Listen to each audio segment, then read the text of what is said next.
Fête de la chanson du verbe faire, F-A-I-T-E-S. C'est un festival qui est porté par l'association Didouda, c'est donc la 12e édition cette année. C'est un festival qui s'appelle Fête de la chanson parce que les scènes sont partagées entre les artistes professionnels, issus de la programmation, les artistes amateurs qui travaillent toute l'année pour offrir des premières parties ou des spectacles originaux pour ce festival, et les spectateurs. C'est-à-dire qu'il y a des temps pour que chacun de ces trois catégories d'artistes puisse se produire sur scène. C'est pour ça que le festival s'appelle Fête de la chanson, qui veut dire faisons ensemble de la chanson.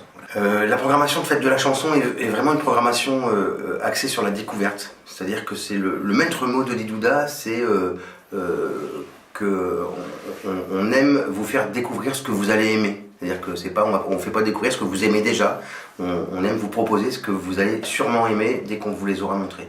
Donc c'est un gros festival de découverte. Alors évidemment, il y a quand même des noms qui sont connus dans le milieu chanson. Donc cette année, on ouvre le festival par un groupe qui fête ses 20 ans qui s'appelle les Joyeux Urbains. Cette année, on rend aussi hommage à des grands répertoires de la chanson française.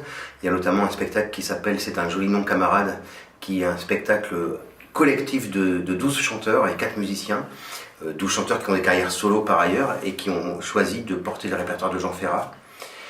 Je parlais des chanteurs amateurs tout à l'heure. Cette année, les chanteurs amateurs vont nous proposer un voyage dans l'univers de Véronique Sanson. Donc voilà. Et puis sinon, il y a plein de petits groupes que vous allez découvrir, ou de jeunes chanteurs, ou des chanteurs en développement de carrière, donc des gens comme Orlando, des gens comme Jérémy Bosson, des gens comme Misson par exemple. Voilà. Ce festival, on a su qu'une exposition l'accompagnait ? 18 juin, à partir de 14 h, ce sera la cave du casino, la salle qui est juste en dessous. Vous allez pouvoir regarder et voir vraiment de près des objets qui ont appartenu à des chanteurs célèbres. Tout ça fait beaucoup de travail ? Oui. Énormément même. Oui.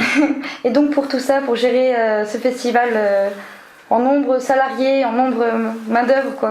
En salarié, en préparation, hein, on est 3.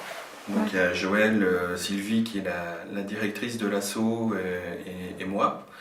Nous on intervient plus effectivement au côté technique pur, on installe un peu le squelette.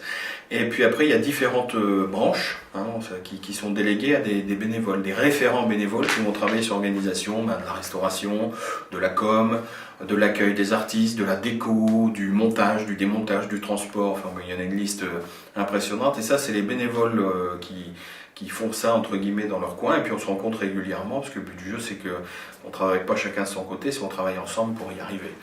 Et pour te donner une idée sur la durée du festival, c'est entre 80 et 100 bénévoles, tout compris. Donc merci beaucoup Joël, merci beaucoup Geoffrey. Merci à toi. Merci à vous.